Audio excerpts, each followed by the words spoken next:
Hello and welcome to Coaster Strike. My name is Tom, and in today's video I'm going to be reviewing Taron at Phantasialand.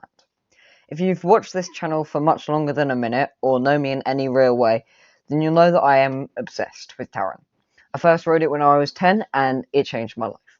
It was my first launch coaster, my first top thrill coaster, and the first time I really began to respect these magnificent thrill machines.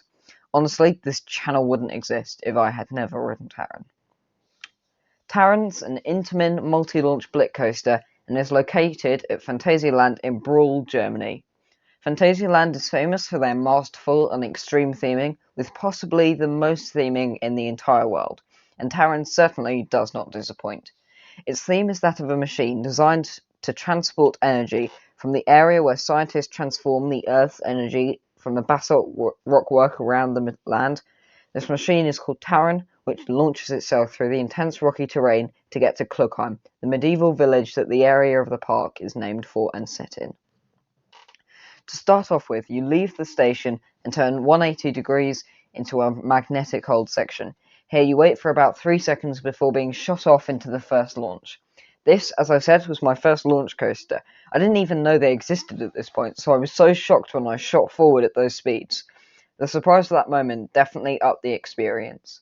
After that, you smoothly flow into a series of speedy transitions, overbank turns, diving in and out of the incredible scenery and theming, which is the incredibly cool rockwork structures and the super detailed village buildings, some of which even have these handcrafted dragon structures and heads, which I think is super cool extra detail. As you almost begin to lose speed, creating the only slightly dull part of the ride, you reach the second launch, which is the fastest LSM launch in the entire world, only being beaten by the compressed air launch coasters and the now out of business, always breaking down hydraulic launches.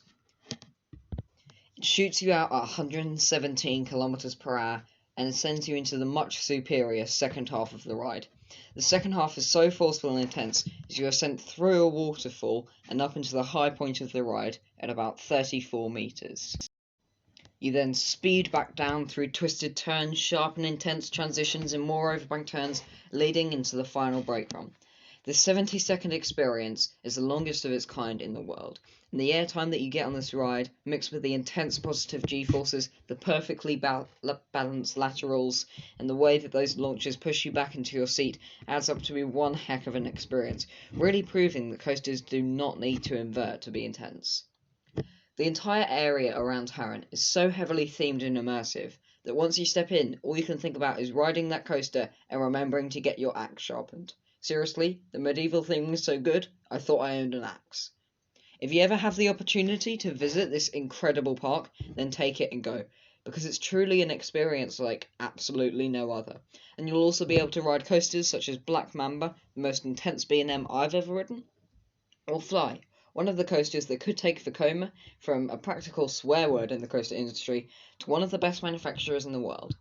But otherwise, I hope that you've enjoyed and now want to marathon Taron, and I'll see you all next time.